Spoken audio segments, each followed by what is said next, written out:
কিয়াম করা মানে দাঁড়ানো। আপনি জিজ্ঞেস করছেন কোরআন হাদিসের আলোকে কিয়ামের বিধান কি, আমি সরল উত্তর দিলাম, নামাজের মধ্যে যে দাঁড়ানো কিয়াম, সেটাও দাঁড়ানো। কিয়াম মানে কি করা? দাঁড়ানো। ওই দাঁড়ানোটা ফরজ। আর বাকি এমনি সময়ে আপনি কি ওয়াজ বসে শুনবেন না দাঁড়ায় শুনবেন, এটা আপনার ব্যাপার। শরীয়ত এখানে কোনো বাধ্যবাধকতা করে নাই। আমি ওয়াজ বসে করতে পারি, আমার মনে চাইলে আমি দাঁড়ায় ডায়াসেও বলতে পারি। এক্ষেত্রে শরীয়ত কোনো নির্দেশ নিষেধ করে নাই। তাহলে কিয়াম কখনো করা ফরজ, আবার কখনো করা মুবাহ মানে জায়েজ। চাইলে আমি দাঁড়াইতে পারি, চাইলে বসতেও পারি। বুঝতে পারছেন? আল্লাহ নবীর নামে দুরূদ প্রেরণ করা, সাল্লাল্লাহু আলাইহি ওয়াসাল্লাম, তাঁর প্রতি দুরূদ প্রেরণ করা, এটা অনেক বড় ইবাদত ভাই, অনেক বড় সওয়াবের কাজ। আপনি যদি চান আল্লাহ আপনার সব দোয়া কবুল করুক, তো আপনি দুরূদ শরীফ পড়বেন। আপনি যদি বিপদে পড়ে যান, সবচেয়ে বেশি দুরূদ শরীফ পড়বেন, দেখবেন সাথে সাথে আল্লাহ তাআলা বিপদ দূর করেছেন। দুটি আমল, দুরূদ আর ইস্তেগফার। আমার জীবনে অনেকবার দেখেছি আমি চরম বিপদের মুখোমুখি, এই দুইটা আমল প্রতি মুহূর্তে করতে থেকেছি।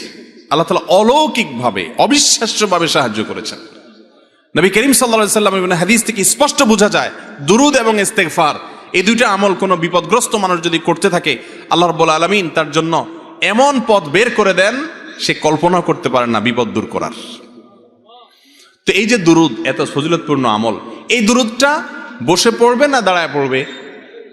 কথা বলেন। দুরূদ বসে পড়তে হবে না দাঁড়ায় পড়তে হবে?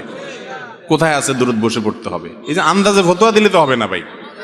কোরআন হাদিসে কোথাও বলা হয় না যে তোমরা দুরূদ পড়ার সময় অবশ্যই বসিয়া বসিয়া পড়িবে, দাঁড়িয়া পড়িতে পারিবে না, কোথাও নাই। আপনি অযথা কথা কেন বলতেছেন? দুরূদ বসে পড়বে না দাঁড়ায় পড়বে, কোরআন হাদিসে ব্যাপারে কিচ্ছু বলা হয় না। অতএব এই বসা লোকেরাও দুরূদ পড়তে পারবে, দাঁড়ানো লোকেরাও দুরূদ। কথা কি বুঝতে পারছেন? দুরূদ বসেও পড়ানো যায়, দাঁড়ায়ও পড়া যায়, শুয়েও পড়তে পারে কেউ, কোনো অসুবিধা নাই। কিন্তু কেউ যদি মনে করে দুরূদ পড়তে পড়তে পড়তে পড়তে পড়তে পড়তে একটা পর্যায়ে সবাই দাঁড়ায় যাইতে হবে, তাহলে সমস্যা আছে। কারণ আপনি দুরূদ পড়তে পড়তে যে হঠাৎ দাঁড়ায় গেলেন, ভাই আমার, আপনাকে কি আল্লাহ রাসূল সাল্লাল্লাহু আলাইহি সাল্লাম দুরূদ পড়ার ব্যাপারে বলেছেন? এই কথা কোরআন হাদিসে কোথাও আছে যে তোমরা যখন দুরূদ পড়বা আমার প্রতি, পড়তে পড়তে পড়তে পড়তে একটা পর্যায়ে আমার সম্মানে তোমরা দাঁড়ায় যাইতে হবে? এরকম কথা যদি আমার নবীজি বলে থাকেন, অবশ্যই দাঁড়াইতে হবে। কোরআনে যদি বলে থাকে, অবশ্যই করতে হবে। আর যদি কোরআন হাদিস না বলে, তা আপনি বসা আলাদেরকে বলবেন ভাই দুরূদ পড়তেছেন, দাঁড়ায় যান। অথবা দাঁড়ানোদেরকে আমি যদি বলি ভাই আপনারা দাঁড়ায় দাঁড়ায় দুরূদ পড়তেছেন কেন, বসে যান। এই দুইটার কোনোটাই করার অধিকার আমার আছে নাই। আমাদের যেসব ভাইয়েরা দুরূদ পড়তে পড়তে হঠাৎ দাঁড়ায় যায়, ওনারা কিন্তু নবীজির সম্মানার্থেই দাঁড়ায়। ঠিক না ঠিক? নবী করিম সাল্লাল্লাহু আলাইহি ওয়াসাল্লামের প্রতি সম্মান ভালোবাসার জন্য দাঁড়ায় না? কিন্তু ভাইরে, নবীর প্রতি ভালোবাসা প্রকাশের পদ্ধতিটাও হইতে হবে নবীর বাতানো। নিজের মন গড়া পদ্ধতি যদি বাহির করি ইবাদতের, তাহলে সেটা নবীজি সতর্ক করেছেন বিদআত করতে।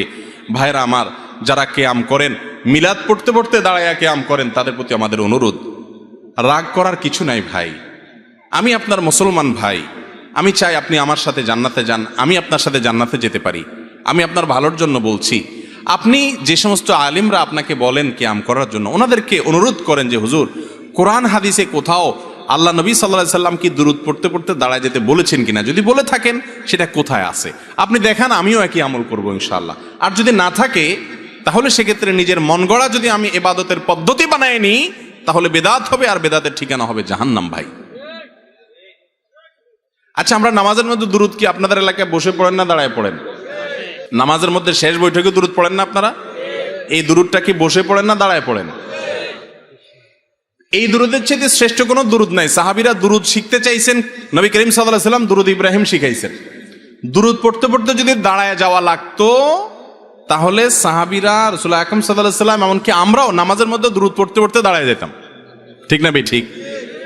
নামাজের চাইতে গুরুত্বপূর্ণ কোনো অবস্থা মানুষের হতে পারে? সেই জায়গায় দুরূদ পড়তে পড়তে যদি দাঁড়ানো না লাগে, তা নামাজের বাইরে কেন দাঁড়ানো লাগবে ভাই? কথা কি বুঝছেন না বুঝেন নাই?